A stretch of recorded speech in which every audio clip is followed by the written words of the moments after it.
Bismillahirrahmanirrahim. Assalamualaikum warahmatullahi wabarakatuh. Alhamdulillahi rabbil alamin. Wa bihi nasta'inu ala umurid dunya waddin. Wa ala alihi wa ashabihi ajma'in. Amma ba'd. Ikhwatal iman, ikhwatal islam, jamaah yang dimuliakan oleh Allah Subhanahu wa ta'ala. Judul tausiah kita pada kesempatan yang berbahagia ini adalah al-hasad. Hasad. Di antara al-marad al-qalbi, penyakit hati yang menjangkiti hampir seluruh umat Islam, yaitu penyakit hasad, dengki ataupun iri. Hasad, iri, dengki. Ini adalah istilah yang berbeda tetapi maknanya sama ataupun mirip. Hasad adalah penyakit ataupun virus yang menjangkiti hampir seluruh manusia. Sangat susah sekali kita menemukan orang-orang yang tidak memiliki hasad. Susah sekali. Susah sekali kita menemui orang-orang yang terbebas dari yang namanya penyakit hasad ini.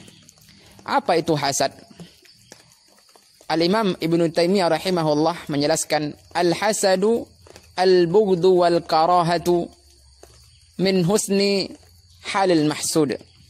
Benci ataupun tidak suka terhadap keadaan baik yang ada pada orang lain.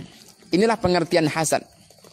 Jadi benci, tidak suka terhadap keadaan baik, nikmat-nikmat yang didapatkan oleh seseorang. Tidak suka, benci karena kesenangan, kebahagiaan yang ada pada orang lain. Inilah pengertian hasad. Ma'asyiral muslimin yang dimuliakan oleh Allah Subhanahu wa taala.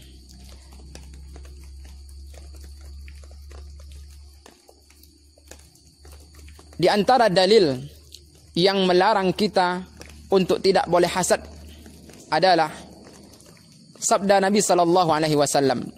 Qala Rasulullah sallallahu alaihi wasallam, la taqata'u wa la tadabaru wa la tahasadu wa kunu ibadallahi ikhwana. Janganlah kalian itu saling memutus silaturahim. Jangan saling membelakangi. Artinya jangan saling sombong. Wala tahasadu. Dan jangan kalian itu saling hasad, saling dengki. Dan hendaklah kalian itu memperkuat ukhuwah karena Allah Subhanahu wa taala. Ini adalah dalil dari sekian banyak dalil yang melarang kita untuk berbuat hasad, untuk iri, untuk dengki kepada orang lain. Hasad adalah perbuatan yang tercela. Hasad adalah perbuatan yang dibenci oleh Allah Subhanahu wa taala. Bahkan kita dianjurkan untuk berlindung dari orang-orang yang hasad ini. Setiap pagi dan setiap sore, bahkan setiap kali kita salat fardu, dianjurkan untuk membaca salah satu surat, yaitu surah Al-Falaq. Di antara kandungan surah Al-Falaq adalah kita dianjurkan untuk berlindung dari orang-orang yang hasad, dari orang-orang yang dengki. Wa min syarri hasidin idza hasada. Dan dari kejelekan orang-orang yang hasad. Begitu banyak contoh-contoh hasad, contoh-contoh dengki ataupun iri hati yang terjadi di masyarakat kita. Di antaranya adalah dengki karena ekonomi. Ada seseorang yang diberikan nikmat oleh Allah Subhanahu wa taala, usahanya lancar. Nah, banyak orang-orang yang dengki, iri terhadap orang-orang yang seperti ini. Dengki ataupun iri ataupun hasad kepada orang yang memiliki ekonomi yang lebih baik dari dirinya. Ini banyak terjadi di masyarakat kita. Dan juga karena faktor kendaraan. Ada orang-orang yang memiliki kendaraan mungkin yang lebih bagus, yang lebih mahal, yang lebih elok. Nah, ini banyak orang-orang iri, dengki terhadap orang yang seperti ini. Banyak sekali. Ada yang dengki karena faktor apa? Rumah, tempat tinggal. Ada yang dengki karena apa? Karena faktor jabatan. Karena faktor karir dan lain sebagainya. Banyak sekali perkara-perkara yang membuat orang itu hasad ataupun dengki terhadap orang lain. Ma'asyiral muslimin, azani Allah wa iyyakum. Dan hasad ini, dengki ataupun iri hati, ini sudah ada semenjak zaman dahulu. Kita mengenal yang namanya dua anak Nabi Adam alaihi salam, Qabil dan Habil. Qabil dan Habil adalah dua anak Nabi Adam alaihi salam yang mereka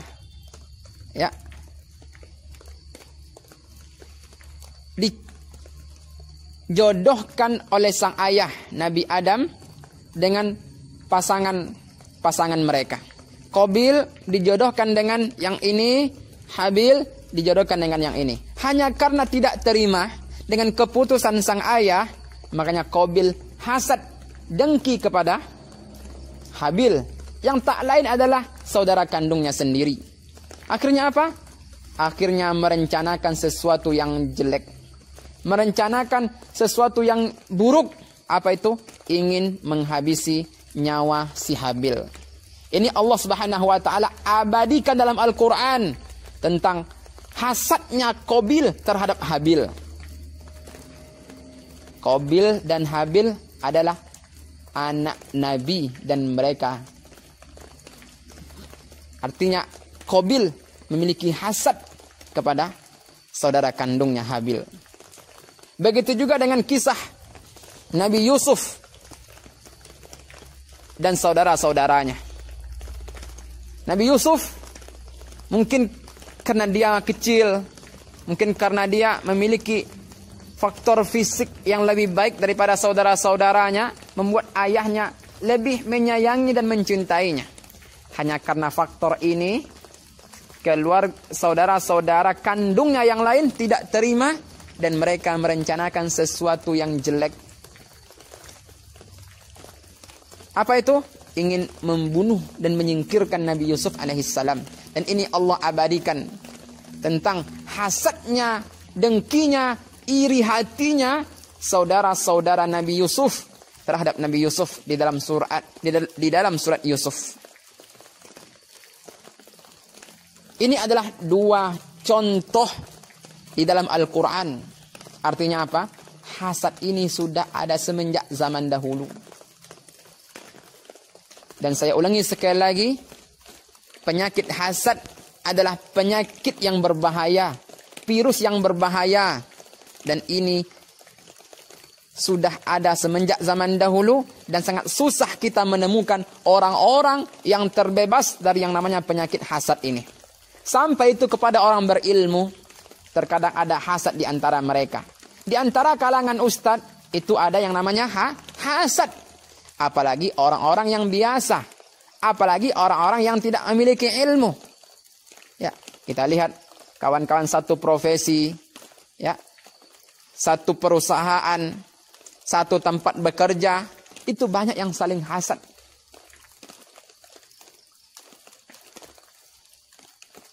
Yang sesama saudara kandung saja, itu banyak yang hasad.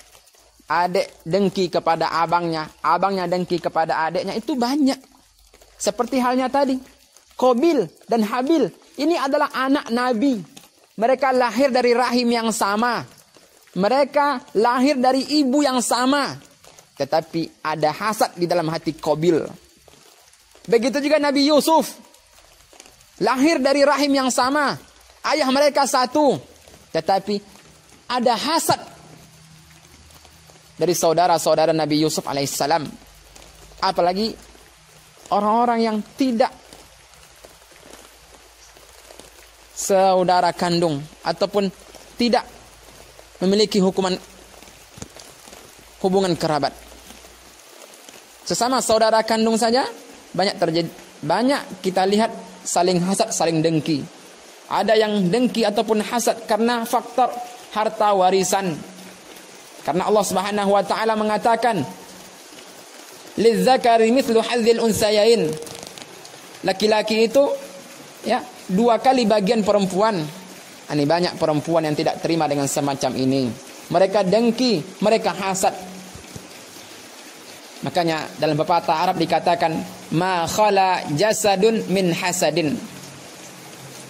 Setiap badan itu tidak lepas dari yang namanya hasad. Artinya sangat susah sekali kita berlepas dari yang namanya penyakit iri hati, dengki ataupun hasad ini.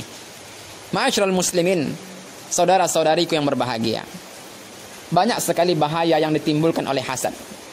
Yang pertama adalah bahaya hasad, bahwa hasad ini akan menghapuskan kebaikan. Dalam sebuah hadis Nabi SAW bersabda, "Iyyakum wal hasad, fa innal hasada ya'kulu al hasanat kama ta'kulun naru al hatab." Rawahu Abu Dawud.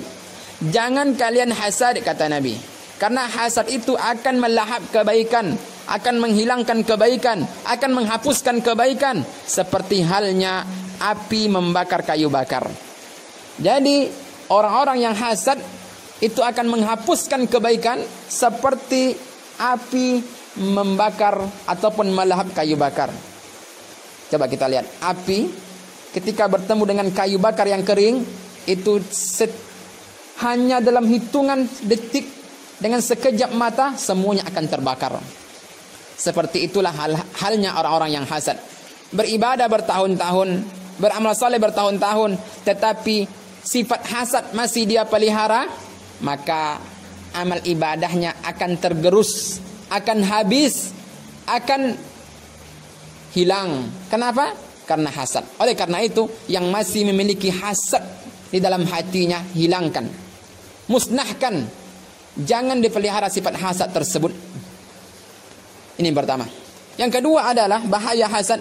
Orang yang hasad berarti dia tidak suka dengan takdir Allah Subhanahu wa taala, tidak suka dengan ketentuan ataupun takdir Allah Azza wa Jal. Berarti ini merusak akidah, ini merusak tauhid. Karena di antara arkanul iman yang 6 adalah al-imanu bil qadari khairihi wa syarrih. Beriman kepada qadar baik dan qadar buruk. Ketika Allah Subhanahu wa taala memberikan nikmat kepada seseorang dan ada orang lain yang benci, hasad ataupun dengki, berarti secara tidak langsung dia telah benci dengan ketentuan ataupun takdir Allah Subhanahu wa taala. Ini hati-hati kita. Orang yang hasad hati-hati, karena secara tidak langsung dia telah benci dengan ketentuan Allah Azza wa Jalla. Ini yang kedua. Yang ketiga bahaya hasad, orang yang hasad itu akan meremehkan nikmat yang ada pada dirinya. Kita lihat, orang-orang yang hasad itu lebih memperhatikan nikmat yang ada pada orang lain ketimbang nikmat yang ada pada dirinya. Orang yang diberikan mobil oleh Allah, ya, diberikan kendaraan, hasad kepada orang tersebut, maka nikmat motor yang ada pada diri kita itu tidak akan kita syukuri. Kita hasad ataupun dengki kepada orang yang memiliki rumah mewah, kita akan meremehkan ataupun tidak mensyukuri nikmat rumah papan ataupun rumah sederhana yang ada pada diri kita. Artinya apa? Kita ataupun orang-orang yang hasad ini meremehkan nikmat yang ada pada dirinya, tidak mensyukuri nikmat yang ada pada dirinya. Maka hilangkan ini, jauhi ini sifat hasad. Yang berikutnya bahaya hasad, bahwa hasad ini membuat hati seseorang tidak akan tenang dan tidak akan tentram. Jelas, kalau umpamanya kita masih hasad, masih suka dengki, hati ini tidak akan tenang. Ketika orang mendapatkan ya ekonomi yang lebih baik, hati kita tidak akan tenang. Ketika tetangga mendapatkan mobil, kita tidak akan tenang. Ketika tetangga memiliki toko dan tokonya maju, hati tidak akan tenang. Ketika karirnya bagus, hati kita tidak akan tenang. Kenapa? Karena hasad masih mendarah daging di dalam diri kita. Jadi kalau ingin tenang hidup ini, hilangkan sifat hasad. Hilangkan sifat hasad. Kalau masih ada, maka tidak akan tenang. Hati ini tidak akan tenang dan hati ini akan sesak selalu. Yang berikutnya, hasad adalah tipikal ataupun karakter orang-orang Yahudi. Allah Subhanahu wa taala mengatakan, "Am yahsudunan nasa bima atahumullahu min fadlih." Orang-orang Yahudi hasad kepada Rasul dan kepada orang-orang beriman.